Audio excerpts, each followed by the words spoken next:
दोस्तों, आज हम पार्ट 2 में गज़ल के बारे में जानकारी हासिल करेंगे। मानिक वर्मा लिखित यह गज़ल में पहले भाग में हमने पहले 5 पंक्तियों का अध्ययन किया है। अब हम जो 4 ये पंक्तियाँ जो हैं उनके बारे में जानकारी हासिल करेंगे। एक जुगनू ने कहा, मैं भी तुम्हारे साथ हूँ, वक्त की इस धुंध में तुम रोशनी बनकर दिखो। एक मर्यादा बनी है हम सभी के वास्ते, घर तुम्हें बनाना है, मोती सीप के अंदर दिखो। डर जाए फूल बनने से कोई नाजुक कली, डर जाए फूल बनने से कोई नाजुक कली, तुम ना खिलते फूल पर तितली के टूटे पर देखो। कोई ऐसी शक्ल तो मुझको दिखे इस भीड़ में, मैं जिसे देखूं उसी में तुम मुझे अक्सर देखो। यानी कवि कहता है कि जब वक्त हमारा साथ न दे रहा हो, समय हमारा साथ नहीं देता, हर तरफ असफलता ही दिखाई देती है, और तब कवि कहता है ऐसे समय में इस निराश रूपी अंधकार का साम्राज्य हो, ऐसे समय एक छोटी सी आशा की किरण भी बहुत बड़ा सहारा बन सकती है। यानी जब हम निराश होते हैं, निराश की भावना हमारे मन में तैयार होती है, चारों तरफ अंधकार ही अंधकार दिखाई देता है, ऐसे समय में जब कोई कवि कहता है कि एक आशा की किरण बहुत बड़ा हमारा सहारा बन सकती है, जैसे घने अंधकार में चमकता हुआ जुगनू, यानी अंधेरा है, घना अंधेरा है, ऐसे घने अंधेरे में कवि कहता है कि एक जुगनू, प्रकाश देने वाला ये छोटा सा कीटक हमें क्या करता है, सहारा बन सकता है। तुम्हें भी निराशा, हताश लोगों के मन में, जो लोग निराश है, हताश हुए हैं, वह अब ऐसी कोई चीज रखना चाहते हैं कि जिसकी वजह से उनका मन उदास हो गया है। ऐसे लोगों में आशा की किरण जगाना चाहिए। मतलब कवि यहाँ पर कहता है कि जब आप निराश होते हैं, चारों तरफ अंधकार ही अंधकार दिखाई देता है, कोई आशा की किरण नहीं दिखाई देती, ऐसे समय में एक जुगनू आशा की किरण बनकर आपके जीवन में आती है, तो आपका ये निराशापन, आपका ये अंधकारपन अपने आप, कवि कहता है, दूर हो जाता है। और बच्चों, आपको भी ऐसा काम करना है। ऐसे निराश रूपी लोग, ऐसे अंधकारमय लोग को आपका एक सहारा बनना है, मतलब एक जुगनू बनना है। एक जुगनू ने कहा कि मैं भी तुम्हारे साथ हूँ, मैं तुम्हारे साथ हूँ। आप निराशा हो, अंधकार रूपी जग हो या दुख रूपी जग हो, इसमें आपको एक आशा की किरण दिखाने का काम वो जुगनू कहता है। वक्त की इस धुंध में तुम रोशनी बनकर दिखो। और बच्चों, ऐसे वक्त में, ऐसे समय में आप ऐसे निराश रूपी लोगों में एक रोशनी बनने का काम आपको करना है। कवि कहता है एक मर्यादा बनी है हम सभी के वास्ते, घर तुम्हें बनना है, मोती सीप के अंदर देखो। सभी मनुष्य के लिए समाज में रहने के लिए कुछ सीमाएं होती, बंधन होते। जिस समाज में हम रहते हैं, उस समाज ने कुछ नियम किए हैं, उन नियमों के अनुसार हम जीते हैं, उन नियमों के अनुसार हम काम करते हैं। और जब कोई नियम समाज ने जो निर्माण किए हुए नियम हैं वो तोड़ता है तो उसके लिए कानून भी बनाया गया है। लेकिन सभी मनुष्य के लिए इस समाज को अगर रहना है, इस समाज में अगर रहना है तो कुछ सीमाएं हैं जिसका हमें पालन करना होता है। अगर हम पालन नहीं करेंगे मतलब कानून तोड़ सकते। कानून का मतलब क्या है कि लोगों ने बनाई हुई जो सीमाएं हैं, इस सीमाओं को तोड़कर अगर आप आगे जाएंगे तभी समाज हमें और हमारे व्यवहार को स्वीकार करता है। यानी जब हम इस कानून के दायरे में, समाज के नियम में रहते हैं तो आप जो भी काम करेंगे, जो व्यवहार करेंगे, उस व्यवहार का स्वीकार समाज करता है। और अगर तुम चाहते हो लोगों में तुम्हारी कोई पहचान बने, अगर तुम्हें बनना है मोती, मतलब कवि कहता है कि अगर तुम चाहते हो कि लोगों में तुम्हारी कोई पहचान बने तो आपकी पहचान ऐसी होनी चाहिए कि मोती की सीप के अंदर दिखो।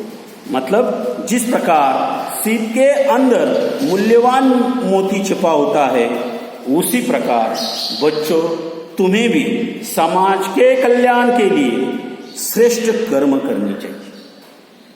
और उसके साथ साथ तुम्हारी यह कल्याण की जो भावना है, समाज के लिए काम करने की जो भावना है, यह भावना तुम्हें एक पहचान देगी, सम्मान देगी। मतलब समाज की ने आपको कुछ मर्यादा दी है, उस मर्यादा के अंदर ही रहकर हमें काम करना है। और अगर आपको कुछ बनना है, आपकी अलग पहचान बनानी है तो उस मोती जिस प्रकार होता है कि सीप के अंदर छुपाकर वो मोती जब बन जाता है, निकल जाता है, तो उसका मूल्य बढ़ता है। उसी प्रकार समाज में भी आपको ऐसे कर्म करने हैं, ऐसे काम करने हैं कि आपकी एक अलग सी पहचान होनी अत्यंत आवश्यक होती है। डर जाए फूल बनने से कोई नाजुक कली, तुम ना खिलते फूल पर तितली के टूटे पर देखो। यानी जब कली का फूल बनता है, लेकिन कोमल कली फूल बनने से डर रही है। क्यों डर रही है? क्योंकि कली जानती है कि उसके खिलते ही, उसके निर्माण होते ही, फूल बनते ही तितली उसका रस चूसने के लिए आएगी और फूल बनी कली को परेशान करेगी। यानी मतलब कवि यहाँ पर कहता है कि तुम फूल को तितली से बचाने का प्रयास करो, अर्थात उसके डर को दूर करने में उसकी मदद आपको करनी है। यानी कवि क्या कहता है, कोई डरता है, निराश रूपी अंधकार जिसके जीवन में फैल जाता है, ऐसे समय में, ऐसे लोगों में आपको जुगनू बनना है, उन्हें एक मार्ग दिखाना है। कोई डर रहा है, जैसे यहाँ पर कली डर रही है। क्यों डर रही है? कि जब वो फूल बनेगी तो ये तितली आएगी, उसको चूसने लगेगी और तुम ना खिलते फूल पर तितली के टूटे पर देखो। यानी तितली जब यह इस फूल के अंदर का रस चूसेगी, इसलिए कली डर रही है। और इस कली के मन से आपको क्या निकलना है? डर निकलना है। गर का मतलब है जर। यानी समाज में ऐसे लोग हैं कि जो लोग डरते हैं किसी कारण, उनके मन में यह डर जो है वह डर निकलना है। तभी बच्चों आपकी एक अलग पहचान होगी। कभी अंतिम क्या कहता है, देखिए, कोई ऐसी शक्ल तो मुझको दिखे इस भीड़ में, मैं जिसे देखूं उसी में तुम मुझे अक्सर देखो। शक्ल यानी चेहरा।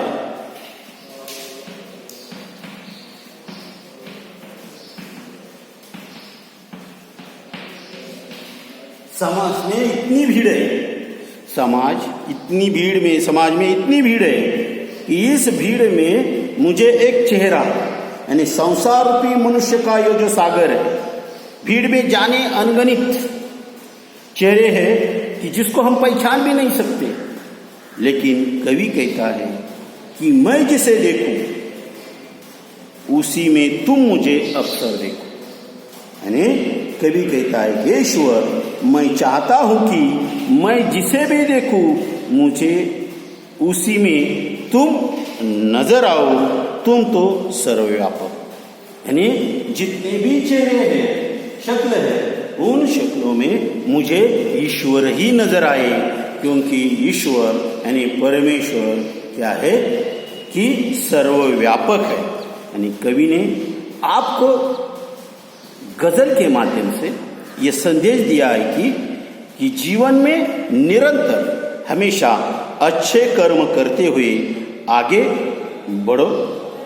और कवि कहता है कि अपने रंग रूप से सुंदर दिखने के बजाय आपने कर्मों से सुंदर दिखना अत्यंत आवश्यक होता है। यानी कवि ने यहाँ पर कहा है कि आप शिखर देखने की बजाय शिखर जिससे बना है ईंट पत्थरों से, उसकी ओर देखो। और क्या कहा कवि ने कि जो आसमान में धूल होती है, थोड़ी देर के बाद वह फिर जमीन पर वह धूल आती है, उसी प्रकार आप भी एक मील का पत्थर बनने का काम करो। सिर्फ देखने के लिए दिखना, कोई दिखना नहीं, तो आपको क्या बनना है? आदमी बनना है, इंसान बनना है। क्योंकि पत्थरों के इस यानी प्रतिकूल परिस्थितियों में एक आईना बनकर आपको रहना है। और कवि आगे कहता है कि मोम के भीतर जो मोम है, यानी मोमबत्ती जिसे आप कहते हैं, उसके अंदर जो रस्सी है, जो धागा है, वो जो जलता है, उसी प्रकार आपको भी महसूस करना है। यानी कवि ने इस कविता के माध्यम से यह कामना की है कि बाहरी रंग रूप से अस्थाई तो अस्थाई होता है, सुंदरता जो है वो सुंदरता हमारे विचारों में है, हमारे कामों में ही होनी चाहिए और निरंतर अपना काम करते रहे। तो इस प्रकार मानिक वर्मा की जो कविता है गज़ल यहाँ पर समाप्त हुई। आपको यह कविता कैसी लगी, या आप वीडियो के माध्यम से उसे सब्सक्राइब कीजिए। धन्यवाद।